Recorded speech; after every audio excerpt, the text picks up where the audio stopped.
Good morning, students. In the previous video, we have completed chapter number 2 from your geography portion. Today, we are going to start chapter number 11 from your history portion.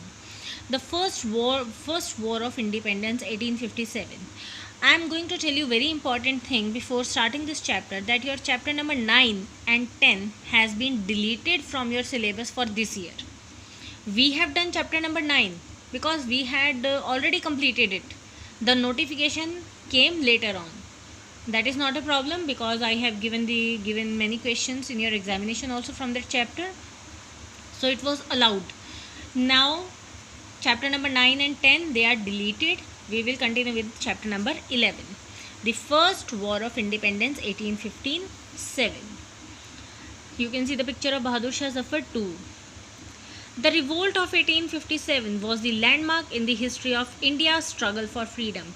You know, that was the first revolt, first open revolt against the Britishers. That's why it is a very important event. It started on May 10, 1857 with the mutiny of soldiers in Meerut cantonment.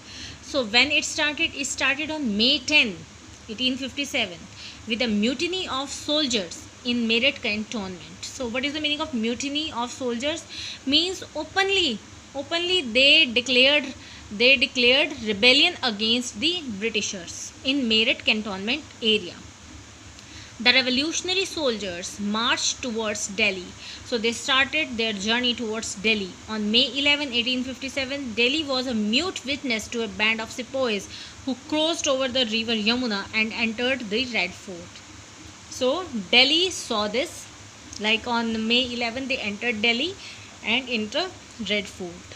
They appealed to the aged Mughal Emperor Bahadur Shah, an emperor without any authority, to take over the leadership of the revolt.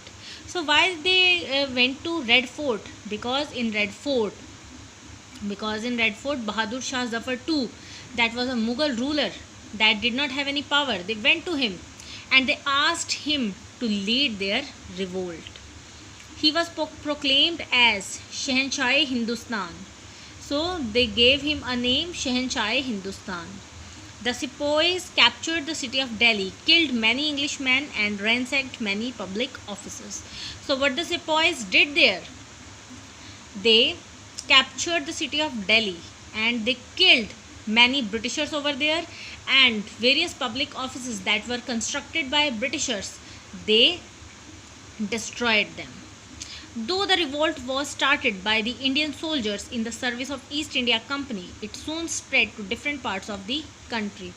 So who started the revolt? The soldiers that were employed in East India Company, Indian soldiers who were working under East India Company, they started the revolt. But you know, afterwards the spark spread in other parts of the country also. Different sections of the society like peasants, artisans, soldiers, educated Indians and many Indian rulers joined hands to fight heroically against the foreign rule.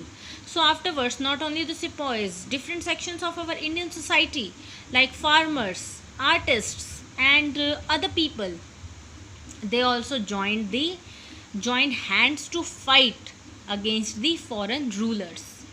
Hindus and Muslims also came together to oppose the foreign domination. And even Hindus and Muslims, two sectors of our society, they also joined their hands. The event was called the Uprising, the Revolt of 1857, or the Sepoy Mutiny by the British. So this event, May 10, 1857 event, it is known as the Uprising, the Revolt of 1857 or the Sepoy Mutiny. I have told you the meaning of mutiny here. So these were the different names that were given to the first war of independence. But Indian historians call it the first war of independence. But according to Indian historians, they have given the name the first war of independence to this event, as it was the first time that different sections of Indian society united and fought as one nation to throw off the shackles of foreign dominations. Why they have given this event a name, this name? Because this is the first event in which all the sections of society, they came together, they united together, and they fought for the freedom. They fought against the British domination. Ever since the British had set foot on Indian soil, the nation was losing its wealth and independence. We all know that Britishers came to India just to use the resources of India. That's why India was becoming poor and poor. The aim of the British was to exploit the resources of our country, obviously. You can see in the picture Sepoy Mutiny of 1857. The aim of the British, from 1757 onwards, they won almost every battle against the Indian rulers and kept on expanding the area under their control. So, after 1857, they were winning. They were victorious in every battle. Almost every battle they were winning, and they were expanding their area. They sent Indian wealth back home to England. This angered the Indians.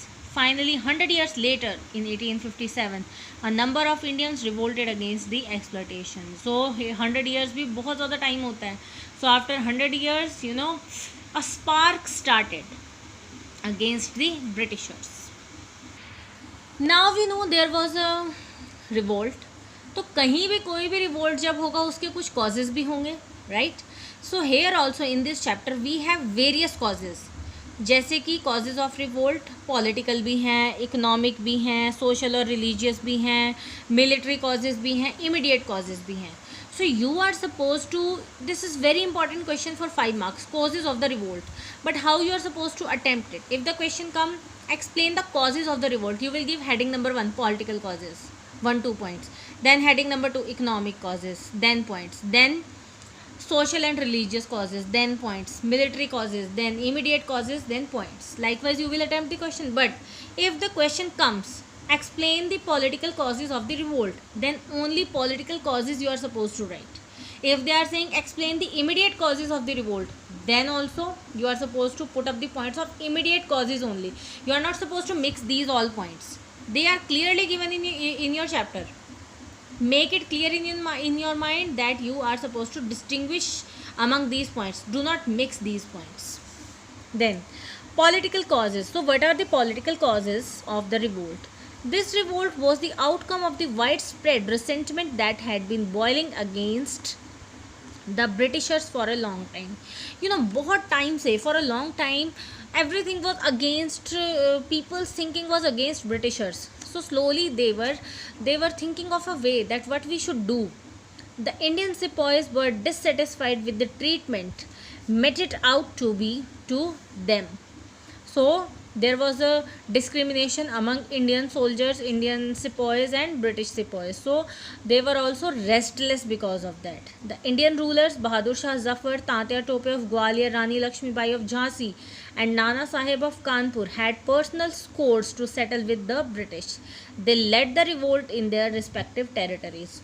So these rulers, यहाँ पे जिनके नाम दिए हैं, these rulers, they had some, अपने अपने personal causes थे उनके पास. They had their personal causes to sort out with the Britishers. So they started the revolt, this event in their own territories. The common people of Delhi, Lucknow, Gwalior and other places had no arrow ambitions of power or money. They wanted an end of the foreign exploitation. So these were the people, they had their personal problems with Britishers, and these people, common people of Delhi, Lucknow, Gwalior and other places, they did not have any narrow, छोटा ambition नहीं था उनका कोई कि अपना rule चाहिए या कुछ. They just wanted to end the foreign exploitation. That was their proper motive. The policy of annexation of Dalhousie, particularly the doctrine of lapse, created fear and resentment among Indian rulers. So Lord Dalhousie थे उस time पे, तो उनकी policies, ये doctrine of lapse, we will study that in detail, that what was doctrine of lapse. That was a main problem for Indian. They were not allowed to adopt higher to the throne. If because of some reason they did not have their son, so they were not allowed to adopt any higher to their throne. वो adopt नहीं कर सकते थे किसी को.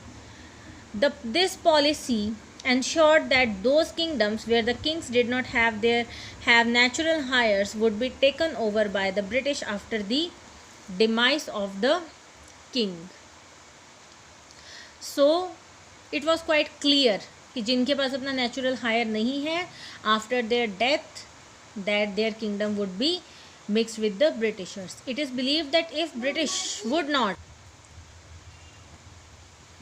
it is believed that if the British would have not snapped the compensation that kings were paid earlier in return of a share of a government, the king would not have joined the revolt.